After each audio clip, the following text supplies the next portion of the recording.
कृष्णा राधे राधे दोस्तों और मेरे दोस्तों, आप लोग कैसे हैं। आई होप आप लोग अच्छे होंगे, स्वस्थ होंगे, तंदुरुस्त होंगे। तो जी हाँ दोस्तों, आज हम कोई भी श्रृंगार का वीडियो लेकर नहीं आए हैं। हमारे पास बहुत सारे क्वेश्चन पूछे जाते हैं कि जो ठाकुर जी को स्नान कराते उस जल को क्या करना चाहिए, ठाकुर जी को जो भोग लगाते हैं उस भोग का क्या करना चाहिए। तो चलिए इन्हीं से संबंधित कुछ हम जानकारी आपको देते हैं। तो हम सोचे क्यों ना एक वीडियो बना दिया जाए जिसमें हर क्वेश्चन का आंसर भी आपका आ जाएगा। तो सबसे पहले जो ठाकुर जी को हम स्नान कराते हैं, तो जैसे अभी आप देख पा रहे हैं हम अष्टगंध पुष्प ये सब चीज़ों से स्नान करा रहे हैं। तो इस जल को हम पी नहीं सकते, ठीक है ना। तो इस जल को हम क्या करेंगे, पौधे में डाल देंगे, थोड़ा घर में छिड़काव करेंगे। अगर हम नॉर्मल जल से स्नान कराते हैं तो एक चना अमृत बन जाता है, तो उसे हम पी भी सकते हैं और घर में भी छिड़क सकते हैं, पौधे में भी डाल सकते हैं। 2-3 तरह से हम यूज कर सकते हैं, ठीक है। अब दूसरा है, बहुत ये क्वेश्चन आम सी आती है कि ठाकुर जी के पास हम जो भोग लगाते हैं कितना देर रखना चाहिए, कब उठाना चाहिए। तो चलिए उस बात को भी हम बताते हैं।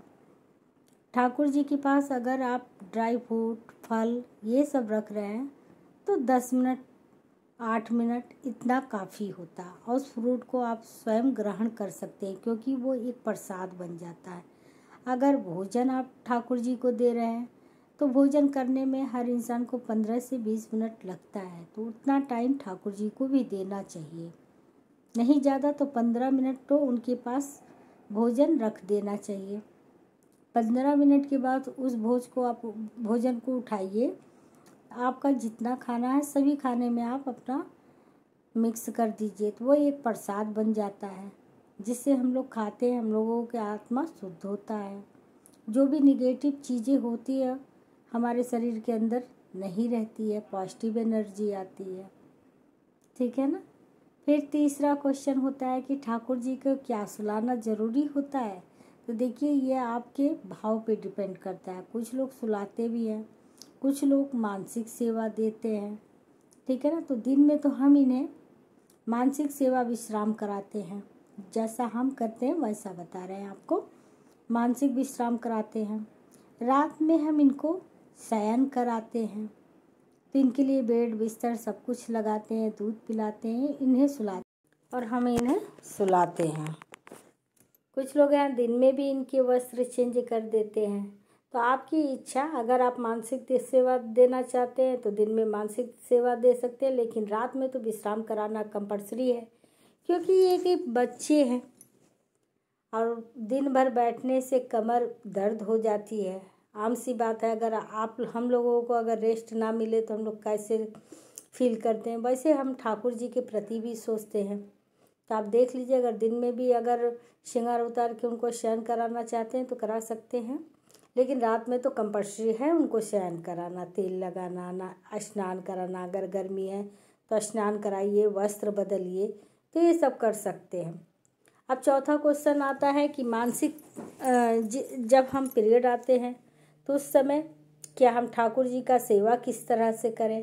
तो देखिए पीरियड में वैसे मेरा मानना है, आप लोगों का क्या मानना है हम नहीं जानते हैं। पीरियड में वैसे किचन में भी नहीं जाया जाता है, ठीक है ना। लेकिन आजकल सभी लोग अलग अलग रहता है, एक साथ नहीं रहता। एक साथ रहता है तो किचन में कोई चलो दूसरा काम कर लेगा ऐसी अवस्था में। लेकिन अब क्या है, हम अकेले रहते हैं तो किचन में जाना ही पड़ता है। पर ठाकुर जी का सेवा तो बिल्कुल नहीं कर सकते क्योंकि पीरियड में हम अशुद्ध होते हैं। अशुद्ध में ठाकुर जी का सेवा करना अच्छा नहीं है। जब सोचिए, जब हम किचन में नहीं जा सकते तो ये तो हमारे ठाकुर जी हैं, तो हम इनको कैसे छुएंगे। इनको मानसिक सेवा आप कर सकती हैं, नहीं तो घर में कोई और सदस्य है तो ठाकुर जी का अपना भोग जो भी है, ड्राई फ्रूट फल चिप्स ये सब, नमकीन बिस्किट ये सब भी देकर इनका सेवा कर सकते हैं। ज़रूरी नहीं है कि आप ही सेवा करें। और आप जो सेवा करती हैं टाइम पर आप मानसिक सेवा कर दीजिए। जब नाश्ता का टाइम होता है, ठाकुर जी आइए नाश्ता कर लीजिए, ठाकुर जी चलिए आपको स्नान करा देते हैं, ठाकुर जी आइए भोग लगा देते हैं। मानसिक सेवा पीरियड में ठाकुर जी को छूना बहुत ही वर्जित है, लेकिन कुछ लोग कहते हैं नहीं हम तो बच्चे मानते हैं तो हम इनको छूते हैं, इनको नहलाते हैं, हम अपने बच्चों को कैसे छोड़ दें। तो देखिए अपनी अपनी भावना है, किसी की भावना पे हम मतभेद तो नहीं करेंगे, पर मेरा मानना यह है कि पीरियड में ठाकुर जी को नहीं छुआ जाता है, उससे बहुत बड़ा दोष पड़ता है किसी भी ठाकुर को, क्योंकि भगवान तो भगवान होते हैं। हम कितना भी बच्चा की तरह मानते हैं, ये तो मेरा भाव है, बट है तो हमारे ईश्वर। तो आप लोग ज़रूर बताइएगा कि इससे आपको कुछ अच्छा रास्ता मिला या नहीं मिला। अगर आगे भी कुछ कमेंट होगा तो ज़रूर बताइएगा, ठीक है ना। कुछ लोगों का कहना है क्या डेली हम डेली लड्डू जी को स्नान कराए, तो जी हाँ, इनको डेली स्नान कराना, नए नए वस्त्र पहनाना, इनके अच्छा से श्रृंगार कराना, अच्छे अच्छे भोजन कराना, तो ये सब कंपल्सरी होता है। आप जितना कर पाती हैं उतना करिए। और देखिए हम ही हैं तो रोज़ इनको स्नान कराते हैं, रोज़ इनको सजाते हैं। जितना भी सजाते हैं उतना ही मुझे कम लगता, मुझे इनको सजाना बहुत अच्छा लगता है। और जितने मेरे ठाकुर जी सजे रहते हैं उतना देख देख कर मुझे पॉजिटिव एनर्जी आता है अपने ठाकुर जी का दर्शन करके। फिर क्वेश्चन आता है कि अगर ठाकुर जी के पुराने वस्त्र हो जाते हैं तो उनका हम क्या करें। तो देखिए अगर ठाकुर जी के पुराने वस्त्र हो गए हैं तो आप किसी को मत दीजिए। जब आप अपने ठाकुर जी को फटा पुराना ड्रेस नहीं पहना सकते तो किसी और को कैसे पहनाएंगे। किसी को दिया नहीं जाता। अगर देना है तो नया कोई ड्रेस आप लाई हैं, छोटा हो गया, नहीं आपके ठाकुर जी पहन पा रहे हैं तो वो आप किसी को दे सकती हैं, पर फटा पुराना किसी को नहीं देना चाहिए। और जो ठाकुर जी का वस्त्र फट जाते हैं उसको आप मिट्टी में, गमला अगर आपके घर में हो या गार्डन हो तो उस मिट्टी में दबा दीजिए। इस तरह से आप कर लीजिएगा। फिर कुछ लोग पूछते हैं क्या ठाकुर जी के वस्त्र डेली धुलना चाहिए। तो देखिए जिस कपड़े में बकरम लगा रहता है उसको डेली नहीं धुला जाता है, क्योंकि वो कपड़ा बहुत जल्दी ही खराब हो जाता है। तो वो कपड़े में हम लोग क्या करते हैं, जैसे ठाकुर जी का उतारे तो उतारने के बाद क्या करेंगे, गंगा जल से पोंछ देंगे, थोड़ा उन्हें धूप दिखा देंगे और दिखाकर फिर रख देंगे। हाँ, जो हैंड वर्क होता है उसे आप डेली धुलना चाहती हैं तो डेली धुल सकती हैं। ठाकुर जी को क्या हम बाहर ले जा सकते हैं। तो जी हाँ, आपके भाव के ऊपर है, आप ले जा सकते हैं, पर मेरा मानना है ठाकुर जी को बाहर नहीं लेके जाना चाहिए, क्योंकि ठाकुर जी कोई खिलौना तो है नहीं, है तो मेरे भगवान। तो हम तो अपने ठाकुर जी को तो कहीं नहीं लेके जाते हैं। कुछ लोगों को मानना है कि हम अपने साथ लेके जाएंगे, तो कोई बात नहीं, आप लेके भी जा सकते हैं। पर ये होता है कि बाहर हम कहीं लेके जा रहे हैं, सफ़र में 2 दिन 3 दिन का सफ़र कर रहे हैं ट्रेन में, तो हम तो खुद ही अपवित्र रहते हैं, तो हम ठाकुर जी का सेवा क्या करेंगे। और उस अवस्था में कैसे लोग हैं, कैसे क्या है, ठाकुर जी को भी छूते हैं, वो भी अपवित्र होते हैं। तो आप देख लीजिए, अगर 4-5 घंटे के लिए घूमने जा रही हैं तो लेके जा सकते हैं। 3 दिन 4 दिन का अगर सफ़र कर रही हैं तो बिल्कुल नहीं लेके जाइए, मेरा मानना ये है। क्योंकि ठाकुर जी तो हमारे ठाकुर जी हैं, इनको अष्ट सखियाँ हैं, वो सेवा करेंगी। हमारी राधा रानी हैं, वो सेवा करेंगी। इनके पास खाने पीने की हर चीज़ रख दीजिए, ठीक है ना। फिर कुछ लोगों का मानना होता है, पूछना है कि क्या सूतक में हम ठाकुर जी का सेवा कर सकते हैं। तो देखिए सूतक और पातक अलग होता है, ठीक है ना। सूतक में भी नहीं कर सकते, पातक में भी नहीं कर सकते। हाँ, आपके घर में अगर कोई लड़की है या अगल बगल पड़ोस के कोई है तो आप उनसे सेवा करवा सकते हैं। तो आप ज़रूर बताइएगा कि आज का क्वेश्चन आपको कैसा लगा। और भी कुछ क्वेश्चन हो, आपका कुछ जानकारी पूछना चाहते हैं तो पूछ सकते हैं। और इन दिनों देखिए ठाकुर जी का गर्मी का टाइम चल रहा है, इस समय जितना ही आप इनको ठंडा ठंडा चीज़ें दीजिए, आइसक्रीम है, जूस है, दही का लस्सी है, छाछ है, ये सब दीजिए, ठाकुर जी को बहुत अच्छा लगेगा। और अभी नौका बिहार भी आप करवा सकती हैं। अभी जैसा कि आपको पता है कि 14 तारीख से अच्छे चंदन सेवा चल रहा है। तो चंदन सेवा क्यों चलता है कि ताकि हमारे ठाकुर जी शीतलता प्राप्त करें, उनको ठंड महसूस हो, उनको गर्मी ना लगे। इन चीज़ों से बचाने के लिए ही हम लोग देखिए इन्हें चंदन लगाते हैं, इनको ठंडी ठंडी भोग लगाते हैं, इन्हें नौका विहार कराते हैं, जिससे हमारे ठाकुर जी बहुत ही आनंद और बहुत ही मतलब शीतलता प्राप्त करें। फिर ठाकुर जी का हम वस्त्र कैसे धुलें? क्या वॉशिंग मशीन, कुछ क्वेश्चन ऐसे भी आते हैं, क्या हम ठाकुर जी के वस्त्र वॉशिंग मशीन में धुल सकते हैं? तो जी नहीं, आप ठाकुर जी का वस्त्र वॉशिंग मशीन में नहीं धुल सकती, क्योंकि हम लोगों को डेली कपड़ा उसमें धुलता है। कुछ गंदे कपड़े भी रहते हैं, जैसा कि आपको पता चल ही गया होगा, ज़्यादा बताने की ज़रूरत नहीं है।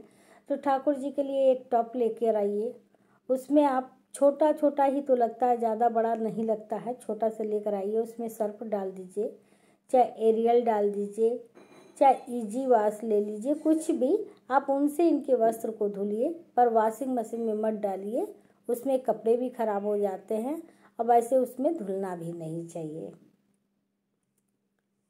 राधा रानी का भी सेवा सेम उसी प्रकार करना है।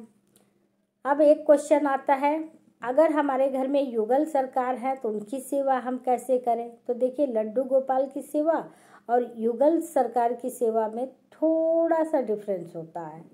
लड्डू गोपाल जी का सेवा हम लोग एक बच्चों की तरह करते हैं। युगल सरकार हमारे युगल प्रेमी हैं, तो उन्हें हम थोड़ा अलग तरीके से स्नान कराते हैं, अलग तरीके से उन्हें सेवा करते हैं, थोड़ा डिफरेंस रहता है। लड्डू गोपाल को तो हम लोग कभी भी खिला सकते हैं, इनके पास जा सकते हैं, पर युगल सरकार के पास हम लोग एनी टाइम नहीं जा सकते। वो इसलिए नहीं जा सकते हैं क्योंकि युगल सरकार है, और उन्हें जब भी भोग वोग लग गया पर्दा कर देना, जब भी जाना ताली बजाकर खास के 5 मिनट रुक कर तब जगाना है। ये नहीं है कि हम जैसे आए इधर से उधर से उनके पास घूमते रहें, उनको देखते रहें, ऐसा नहीं करना है। तो युगल सरकार का सेवा थोड़ा डिफरेंस होता है। लड्डू गोपाल जो है वो बच्चे के समान है, उनका सेवा सेम होता है, बस इनका थोड़ा सा पर्दा करना पड़ता है क्योंकि हमारी युगल सरकार है। तो जी हाँ, आज ज़रूर बताइएगा आज का वीडियो आपको कैसा लगा। अगर आगे भी कोई क्वेश्चन आपका है, कोई और जानकारी चाहिए तो कमेंट करके ज़रूर बताइएगा, हम आपके हर क्वेश्चन का आंसर करेंगे। फिर एक क्वेश्चन और आता है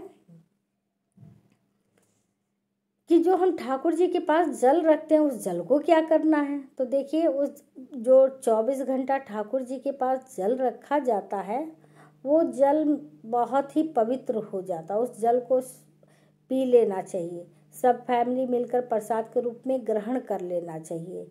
और उस पानी को पीने से देखिए आपके मन में कितनी शीतलता प्राप्त होगी, आपके अंदर की जो भी नकारात्मकता होगी वो भी निकल जाएगी, पॉजिटिव एनर्जी बनी रहती है। तो हम लोग क्या करते हैं, जो ठाकुर जी के पास जल रखते हैं उस जल को हम लोग उठाकर फिर पी जाते हैं। इसलिए पी जाते हैं क्योंकि वो एक प्रसाद है, उस जल को फेंका नहीं जाता, उसमें बहुत ही शक्ति आ जाती। क्योंकि देखिए 24 घंटा ठाकुर जी के पास जो चीज़ रहे उसमें तो शक्ति आ ही जाती है। तो पॉजिटिव एनर्जी सोचकर हम लोग उसे ग्रहण कर लेते हैं, हम लोग बहुत ही हैप्पी रहते हैं। कुछ लोगों का मानना है कि ठाकुर जी के लाने से हमारे घर में बहुत दुख होता है, तो ऐसा नहीं है। ठाकुर जी जिस घर में रहते हैं खुशियाँ ही खुशियाँ लाते हैं, किसी को दुख नहीं देते। ठाकुर जी कभी भी अपने भक्त को दुख नहीं देते। हाँ, थोड़ा परीक्षा लेते हैं, पर वो कब आपके कार्य को कितना सरलता से, कितना सुंदरता से सारे कार्य अच्छे कर देते आपको पता भी नहीं लगेगा। और गाइस, आप लोग भी पूछते हैं कि युगल सरकार की वीडियो आप क्यों नहीं बनाती हैं, उनका श्रृंगार का वीडियो क्यों नहीं बनाती हैं? तो उसके पीछे भी एक कारण है, उसका भी वीडियो हम बहुत जल्द आपको देंगे किस वजह से अभी हम नहीं बना रहे। पहले तो हम बहुत जल्दी जल्दी बनाते थे, अभी नहीं बना रहे हैं। तो क्या ऐसा मेरे साथ हुआ जिससे हम उनका श्रृंगार करने से थोड़ा डरते हैं, अब क्यों नहीं जल्दी जल्दी हम श्रृंगार करते हैं, वो भी आपके साथ बहुत जल्द ही हम शेयर करेंगे। अगर ये वीडियो अच्छा लगा हो तो लाइक, सब्सक्राइब एंड शेयर ज़रूर करें। कोई और भी कमेंट आपका है तो आप कमेंट बॉक्स में ज़रूर लिखें, उस कमेंट बॉक्स पे भी हम वीडियो ज़रूर बनाने की कोशिश करेंगे। तो आप लोग का कोई भी क्वेश्चन है तो ज़रूर बताइएगा, जिससे हम वीडियो बनाएं। अगर ये जानकारी आपको अच्छी लगी है तो कमेंट करके ज़रूर बताइएगा। अगर कुछ हमसे गलती हुई है तो भी ज़रूर बताइएगा। और ये रहे हमारे ठाकुर जी, ठाकुराइन जी, तो चलिए आप इनका भी दर्शन कर लीजिए। फिर हम मिलते हैं नेक्स्ट वीडियो में नई उमंग, नई तरंग के साथ। आप लोग भी घर के अंदर सेफ और स्वस्थ रहें, बस ईश्वर से यही कामना करती हूँ। तब तक के लिए राधे राधे, हरे कृष्णा।